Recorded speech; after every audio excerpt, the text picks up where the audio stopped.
प्रभावित नहीं कर सकते 25,000 रुपए का निजी मुचलका। लेकिन ब्रजभूषण सिंह के लिए राहत भरी खबर है, राउज एवेन्यू कोर्ट ने जमानत दे दी है।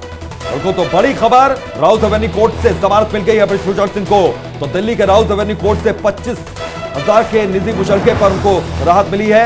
यौन शोषण केस में आरोपी है ब्रजभूषण, उनको राहत मिली। साथ ही साथ ये भी कहा गया कि वो प्रभावित नहीं करेंगे गवाहों को, इसी आधार पर उनको जमानत दिया गया है। और अपूर्वा हमारी सहयोगी लगातार हमारे साथ जुड़ी हुई हैं। अपूर्वा, और क्या टिप्पणी यहां पर की गई है कोर्ट के भीतर, और जिरह में क्या क्या कहा गया है यहां पर?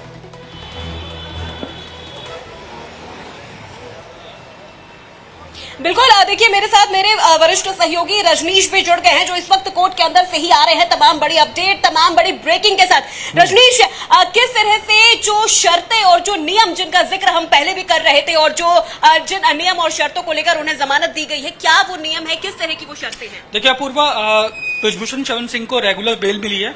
शर्त लगाई गई है कि किसी भी गवाह को प्रभावित नहीं करेंगे, कोई भी सबूतों से के साथ वो छेड़छाड़ नहीं करेंगे, और अगर ऐसा वो करते हैं तो जाहिर तौर पे कोर्ट की अवमानना होगी। इसके साथ ही 25,000 का निजी मुचलका उनको भरना होगा। और 25 जुलाई को जो चार्जशीट है उसकी स्क्रूटनी के लिए डेट दी है। अब 25 तारीख को स्क्रूटनी जो चार्जशीट में होगी उसके लिए सुनवाई होगी। जी बिल्कुल, देखिए एक बार फिर से ये जो स्क्रूटनी है उस मामले को लेकर दोबारा से सुनवाई होगी इस मामले में। लेकिन जिन नियम और शर्तों के बारे में रजनीश हम पहले भी डिस्कस कर रहे थे, और लगातार जो एडिशनल पब्लिक प्रोसिक्यूटर है अतुल श्रीवास्तव, उनकी तरफ से भी कहा गया था कि अगर उन्हें जमानत दी जाती है तो तमाम नियम और तमाम शर्तों के साथ दी जाती है। और आरोपियों के जो वकील है राजीव, उनकी तरफ से भी कहा गया था कि अगर जमानत मिलती है और जो नियम और जो शर्त कोर्ट की तरफ से अगर लगाए जाते हैं तो नियम और शर्तों की पूरी तरह से पालना की जाएगी।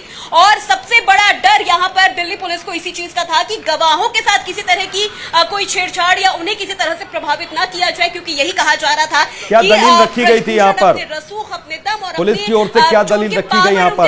वो किस तरह से किस तरह से परेशान कर सकते थे वो गवाहों को? देखिए बिल्कुल अपूर्वा, जिस तरीके से ब्रजभूषण सिंह शरण का जो व्यक्तित्व है या जो रुतबा है वो जाहिर तौर पे काफी ज्यादा जो प्रभावित करने वाला है, काफी ज्यादा पावरफुल आदमी है। और यही कारण है कि लगातार कोर्ट में ये बात कही गई थी, चाहे वो बचाव पक्ष के वकील हो या फिर जो रेस्लर्स की तरफ से जो वकील थे, उन्होंने साफ तौर पर यह कहा था कि ब्रजभूषण सिंह को अगर जमानत मिलती है तो जाहिर तौर पर वो गवाहों को प्रभावित करेंगे, गवाहों को डरा धमका सकते हैं, उनके ऊपर अपना रसूख का इस्तेमाल कर सकते हैं। और यही कारण है कि आज जब अब से कुछ ही मिनटों पहले जब ब्रजभूषण सिंह शरण को रेगुलर बेल दी गई थी, तो उसमें साफ तौर पे जज ने स्ट्रिक्टली ये कहा कि ना तो गवाहों को से कांटेक्ट करेंगे, ना ही गवाहों को प्रभावित करने की कोशिश करेंगे। और अगर ऐसा लेकिन इन सबके बीच रेसलर्स लगातार ये डिमांड कर रहे थे कि यहाँ पर ब्रजभूषण को सजा हो। लेकिन देखिए सजा तो नहीं, लेकिन उनको अब जमानत दे दी गई है। और इन सबके बीच अब ये देखना होगा कि किस तरीके से आगे आने वाले समय में अभी तो